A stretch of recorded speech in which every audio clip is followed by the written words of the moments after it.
বাংলাদেশে মোট জনসংখ্যার 50.58% নারী, প্রায় 90.42 মিলিয়ন।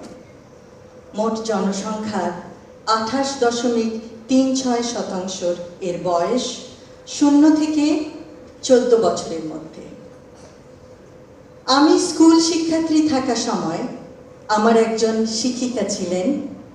তার শিশুকন্যাকে বাসায় একা রেখে তিনি প্রাইভেট টিউশন শিক্ষকতা করতে যেতেন স্কুল আওয়ার্সের পরে। শিশুটি অত্যন্ত বিরল ছিল। সে হয়তো নিজেই নিজের খেয়াল নিত। একদিন মিসকে আমরা আমাদের যানবাহনে তার বাসায় পৌঁছাতে যাই। আমার এখনো মনে পড়ে সেই শিশুটির চোখ যখন সে জানালার গ্রিল ভেদ করে আমাদের দেখতে চাইছিল। দেখছিল তার পরম প্রিয় মা তার জরুরি কাজ সেরে ঘরে ফিরছেন কিনা। শত ক্লান্ত হলেও তিনি আদরে সযত্নে শিশুকে কাছে টেনে নেবেন।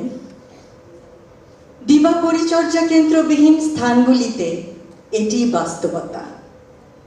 হয়তো পরিস্থিতির কিছুটা উন্নতি হয়েছে, কিন্তু সংসারের খরচ চালাতে হিমশিম চাকুরিরতা মা এক্ষেত্রে নিরুপায়।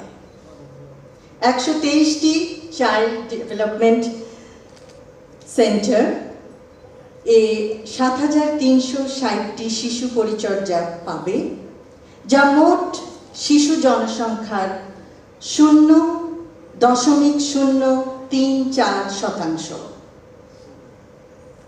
নিষ্ঠা ও প্রত্যয় থাকা সত্ত্বেও মা যেমন নিশ্চিন্তে কাজে মনোযোগ দিতে পারবেন না, তেমনিভাবে শিশুটিও আর্লি চাইল্ডহুডের জন্য প্রয়োজনীয় অনেক অ্যাক্টিভিটি থেকে বঞ্চিত। সে সমবয়সীদের সাথে খেলা করতে পারবে না, সর্বোপরি সুস্বাস্থ্য অর্জনে বঞ্চিত হবে। ছোট্ট মেয়েটি পরে উন্নত চিকিৎসা পেয়েছে, কারণ সে মানসিকভাবে একটু বিপর্যস্ত ছিল। পরে উচ্চতর শিক্ষা লাভ করে সে এখন প্রতিষ্ঠিত। কিন্তু শৈশবের এই স্মৃতি নিশ্চয়ই তার জন্য ভয়াবহ।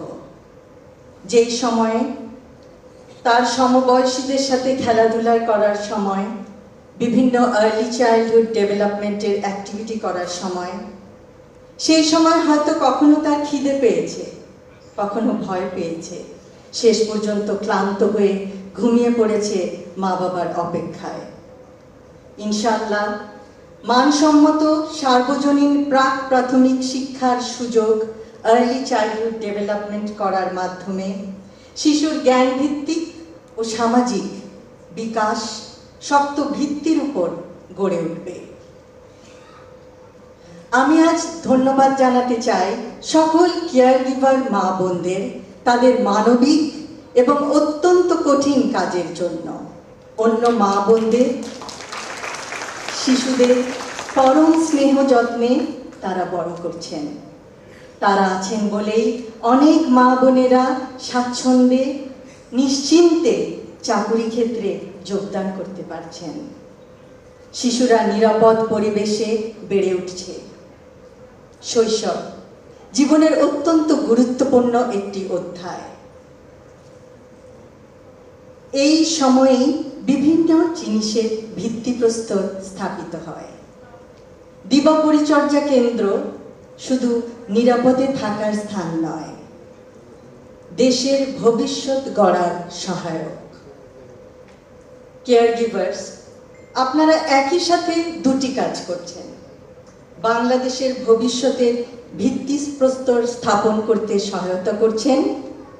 ভিত্তি সততার, ভিত্তি নিষ্ঠার, ভিত্তি শান্তির, ভিত্তি শিক্ষা, ভিত্তি সংস্কৃতির, ভিত্তি মানবিকতার, ভিত্তি সহনশীলতার, নিয়মানুবর্তিতার, কৌতূহলের, অধ্যবসায়ের, পারস্পরিক সম্মানের, দেশপ্রেমের। বিরাট নারী জনসংখ্যাকে বেকারত্বের বোঝা থেকে পরিত্রাণ দিচ্ছেন। পরিশেষে এই সুন্দর, সুপরিচালিত, সুপরিকল্পিত দিবা যত্ন কেন্দ্র পরিদর্শনের জন্য এবং কেয়ার গিভারদের সাথে সাক্ষাতের জন্য আমন্ত্রণ করায় সমাজ কল্যাণ, মহিলা ও শিশু বিষয়ক মন্ত্রণালয়কে বিশেষ ধন্যবাদ জানাচ্ছি। শিশুর পারবিক যত্ন ও বিকাশের সেবা যত্ন কেন্দ্র সারা বাংলাদেশে ছড়িয়ে পড়ুক। সকলকে ধন্যবাদ। আল্লাহ হাফেজ।